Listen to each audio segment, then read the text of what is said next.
नमस्कार दर्शक मित्रों, एक बार फिर से आपका स्वागत है हर सवाल का जवाब के एपिसोड में।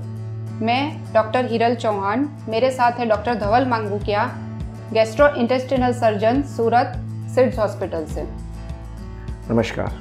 तो आज हम जानने जा रहे हैं पेट की एक बहुत ही बड़ी कॉमन तकलीफ जो एसिडिटी का ही एक प्रकार है, जिसको हम रिफ्लक्स डिसीज बोलते हैं।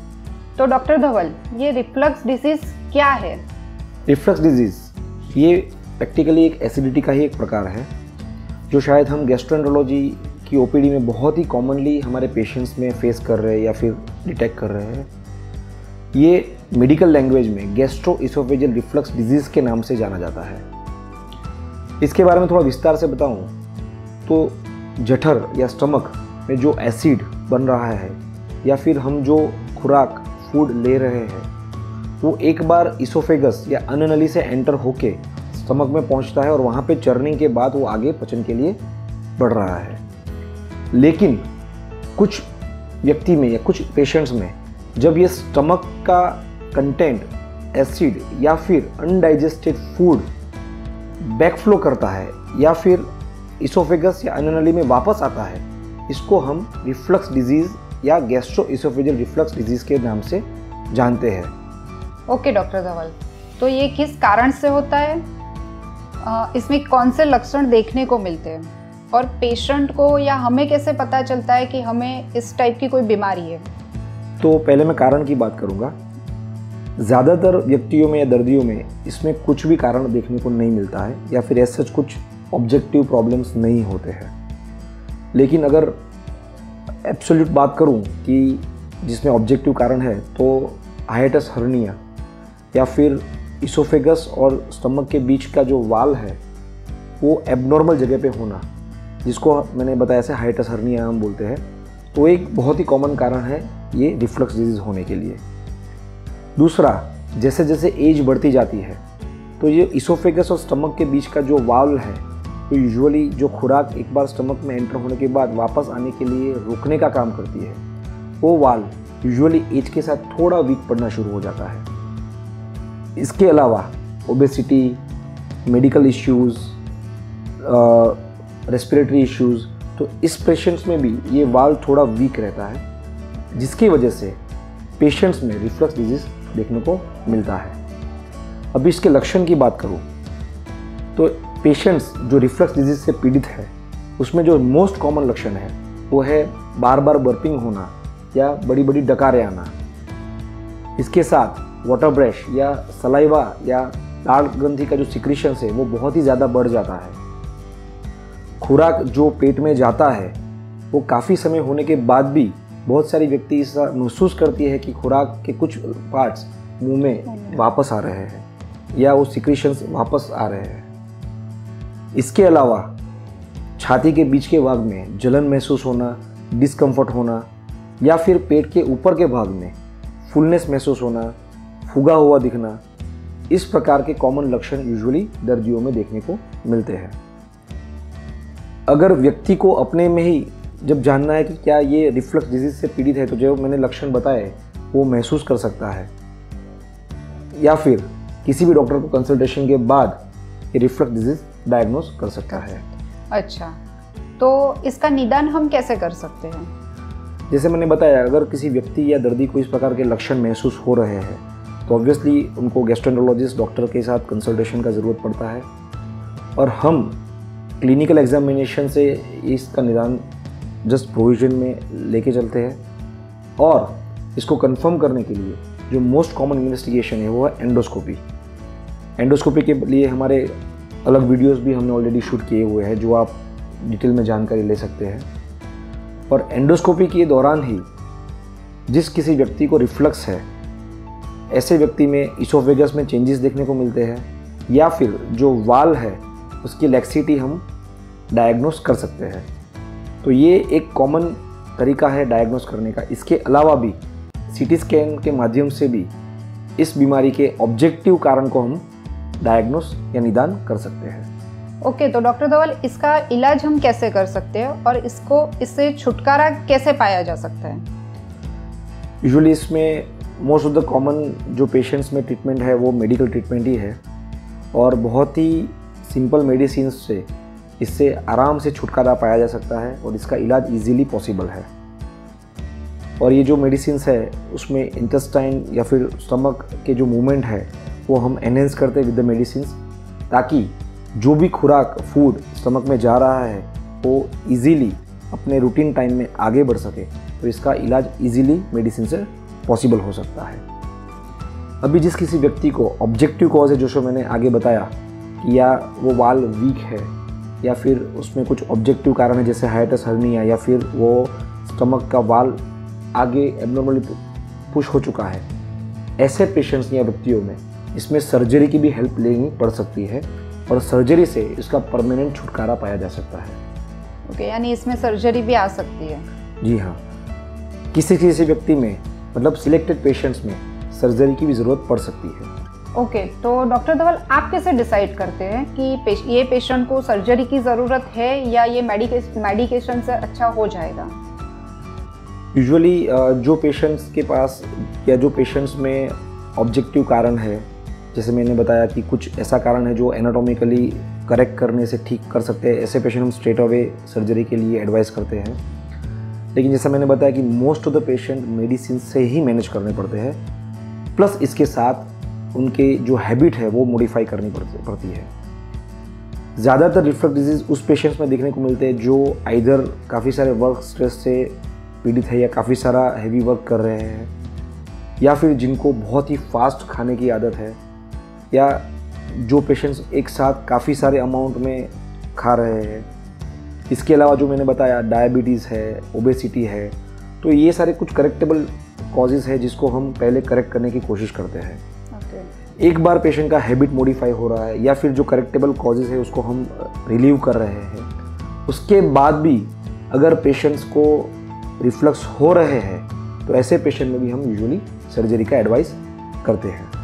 ओके, तो ये सर्जरी कैसे होती है और ये सर्जरी में आप करते क्या हो? ये सर्जरी बेसिकली हम इसको एंटी रिफ्लक्स सर्जरी के नाम से जानते हैं, जिसमें हम इसोफेगस और स्टमक के बीच का जो वाल लूज हो चुका है उसको अगेन फिजियोलॉजिकली स्ट्रेंथन करते हैं। और ये सर्जरी लेप्रोस्कोपिक पद्धति से मतलब दूरबीन से ही शक्य है। तो इस सर्जरी में पेशेंट के पेट में कुछ भी स्कार के बगैर इजीली शक्य है। इसके अलावा टेक्नोलॉजी के एडवांस के साथ एंडोस्कोपिक से भी ये सर्जरी बहुत ही अच्छी तरह से शक्य है और ये प्रोसीजर के बाद पेशेंट परमानेंटली इससे छुटकारा पा सकता है। ओके डॉक्टर धवल, तो ये सर्जरी होने के बाद लाइफ टाइम कोई तकलीफ आ सकती है या फिर इसमें कोई प्रिकॉशन रखना पड़ता है?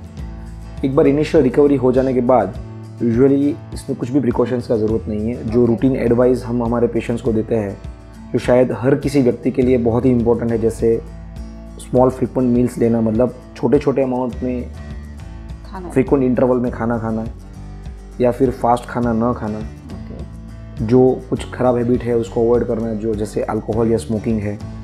इसके अलावा इस सच किसी भी स्पेसिफिक प्रिकॉशंस का ज़रूरत नहीं है। और एक बार इस सर्जरी के रिलीव होने के बाद या फिर रिकवरी होने के बाद लाइफ टाइम यूजुअली इसकी कुछ भी तकलीफ नहीं पड़ती है और पेशेंट अपनी एकदम रूटीन लाइफ जी सकता है।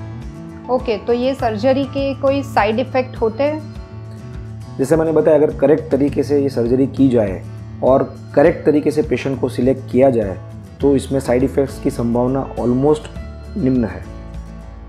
एक बार अच्छे प्रोसीजर से या लेप्रोस्कोपी से ये सर्जरी सक्सेसफुली पार होने के बाद यूजुअली कोई साइड इफ़ेक्ट्स नहीं होते हैं। फिर भी जस्ट हमारे दर्शकों की जानकारी के लिए कि अगर ये वाल टाइट बन जाए, जो हम फिजियोलॉजिकली रिकन्स्ट्रक्ट करते हैं, तो बहुत बार कुछ पेशेंट्स में खाना खाने में डिफ़िकल्टीज होना पॉसिबल है, जो एक कॉमन साइड इफ़ेक्ट है। लेकिन अगेन ये करेक्टेबल है। ये वाल को रिवाइज भी किया जा सकता है, उसको रिवर्स भी किया जा सकता है। ओके, तो देखा जाए तो कुल मिला के ये सर्जरी की वजह से या फिर ट्रीटमेंट की वजह से कुछ लॉन्ग टर्म या अनकरेक्टेबल साइड इफ़ेक्ट्स तो नहीं हो सकते हैं। ओके, तो अगर किसी पेशेंट को ये रिफ्लक्स डिसीज़ हुआ है या उसकी सर्जरी हो गई है तो उसको खाने पीने में कोई परहेज़ी रखने की या खाने पीने में कोई प्रिकॉशंस रखने का, उसके बारे में आप दर्शक मित्रों को कुछ बताएंगे? खाने पीने में बहुत ही कॉमन एडवाइस जो हम हर एक पेशेंट्स को देते हैं जो रिफ्लक्स डिजीज़ या इस तरह के प्रॉब्लम से पीड़ित है, वो है फ्रीक्वेंट मील्स लेना। मतलब हर कुछ घंटे में कुछ ना कुछ खुराक लेनी चाहिए। जिस किसी व्यक्ति को बहुत ही फास्ट खाने की आदत है उसको चेंज करनी चाहिए। खाने के बाद तुरंत भी टहलना नहीं चाहिए, जो शायद हर किसी काफ़ी हमारे मान्यता है कि खाना खाए और तुरंत ही थोड़ा वॉक कर ले, तो वो भी एक गलत मान्यता है कि तुरंत वॉक करना यूजुअली एडवाइजेबल नहीं है। जब आप अपना प्रॉपर मील ले रहे हैं, मतलब आप लंच कर रहे हैं या डिनर कर रहे हैं, तो उसके बाद एटलीस्ट 20 मिनट्स तक एक चेयर में या सोफे पे बैठना चाहिए। उसके बाद ही कुछ भी एक्टिविटी शुरू करनी चाहिए, या वॉक या फिर घर का काम करना चाहिए। खाने और सोने का जो अंतर है वो एटलीस्ट 2 घंटे का होना चाहिए। मतलब अगर आप दोपहर को भी सोने की आदत है तो लंच के बाद एटलीस्ट 2 घंटे का गैप रखिए सोने के बीच में। कुछ खुराक ऐसी है जैसे चॉकलेट्स, कोको या फिर अथी हुई चीज़, वो सारी खुराक की मात्रा जो है या फिर अमाउंट जो टाइप्स है वो हम पेशेंट को कंट्रोल करने के लिए या फिर अवॉइड करने को बोलते हैं। इसके साथ साथ तीखा या फिर ज़्यादा तेल वाला, ज़्यादा घी वाला वो खुराक भी यूजुअली जो इस प्रकार की व्यक्ति है या फिर पेशेंट्स है उनको अवॉइड करना चाहिए। तो ये कुछ कॉमन एडवाइस है खाने पीने के बारे में जो हमारे पेशेंट्स को हम यूजुअली देते हैं। अगर कोई पेशेंट नॉनवेज खा रहा है तो वो क्या ये सर्जरी के बाद या इसमें नॉनवेज खा सकता है कि नहीं खा सकता? नॉनवेज से सच कुछ भी परहेज़ नहीं है। कॉमन एडवाइस वही है कि ज़्यादा मसाला वाला या ज़्यादा तेल वाला वो ना होना चाहिए, डीप फ्राइड ना होना चाहिए। रोस्टेड नॉनवेज है या ग्रेवी वाला जो नॉनवेज है, कम से कम मसाले वाला नॉनवेज है, वो खा सकता है। और अगर पेशेंट का ऑपरेशन नहीं हुआ है या जस्ट मेडिकल ट्रीटमेंट पे या पेशेंट है, या पेशेंट का ऑपरेशन हुआ भी है, तो खुराक का जो एडवाइस है वो सारा सेम ही रहता है। एज सच ऑपरेशन हुआ है ना हुआ है या फिर मेडिकल मैनेजमेंट में है, सेम एडवाइस के साथ या सेम प्रकार का खुराक पेशेंट खा ही सकता है। उसमें कुछ भी परहेज या प्रिकॉशन की ज़रूरत नहीं है। ओके डॉक्टर धवल, तो ये आखिरी सवाल जो बहुत कॉमन है कि खाना खाने के बाद लोगों को खट्टी डकार आती है या खाना मुंह में आता है या बहुत ज़ोर ज़ोर से डकार आते हैं, तो आजू बाजू के लोगों के लिए भी अनबैरेसिंग फील हो जाता है, तो उसके लिए क्या करना चाहिए? एज सच डकार आना एक बहुत ही नॉर्मल प्रोसेस है। जब भी यूजुअली जो हम ब्रीथ करते हैं तो थोड़ा अमाउंट ऑफ एयर हम डिग्लूट करते हैं या फिर स्वेलो भी करते हैं, जो हमेशा स्टमक में रहता है। तो डकार आना मतलब ऐसा है कि आप एक बार कंप्लीट फूड ले रहे हैं तो उसके बाद वो जो एक्सेस एयर है वो बाहर आती है। तो ये एक बहुत ही नॉर्मल प्रोसेस है, वो कुछ बीमारी नहीं है। लेकिन जैसा आपने बताया कि किसी किसी व्यक्ति को बड़ी लंबी लंबी या फिर बड़ी जोर से डकार आती है, जो उनके खुद के लिए भी या फिर आजू बाजू के लिए भी एम्बेरसिंग फील कर सकते हैं। या फिर बार बार बहुत ही फ्रीक्वेंसी विदाउट एनी फूड भी डकार आ सकती है। तो इस पेशेंट को हम शायद ऐसा बोल सकते हैं कि ये रिफ्लक्स से या फिर वो लूज वाल्व से पीड़ित हो सकता है। और मैं बताना चाहूँगा कि बहुत ही सिंपल मेडिसिन से, जिसमें ये स्टमक की मोटिलिटी या फिर इसोफेगस की मोटिलिटी को पुश करके, स्टिमुलेट करके, एनहेंस करके इस प्रकार की प्रॉब्लम को हम आराम से सॉल्व कर सकते हैं। तो अगर कोई आपके आजू बाजू में या फिर किसी व्यक्ति में आप ऐसा देख रहे हैं कि उनको बार बार इस तरह के अननेसेसरी डकार आ रही है, बर्पिंग हो रहा है, तो ऐसे पेशेंट को एक बार गैस्ट्रोएंटरोलॉजी कंसल्टेशन 100% करना चाहिए। और ये बहुत ही अच्छे से मेडिसिन से उसको क्योर कर सकते हैं। तो थैंक यू डॉक्टर धवल, आपने आज बहुत ही कॉमन तकलीफ़ के बारे में हमें बहुत अच्छी जानकारी दी है। तो दर्शक मित्रों, आपको अगर कोई भी सवाल हो, आपके मन में कोई भी सवाल आता है या कुछ भी हमसे कांटेक्ट बनाना है, तो आप किसी भी माध्यम से हमें कांटेक्ट कर सकते हो। धन्यवाद। नमस्कार।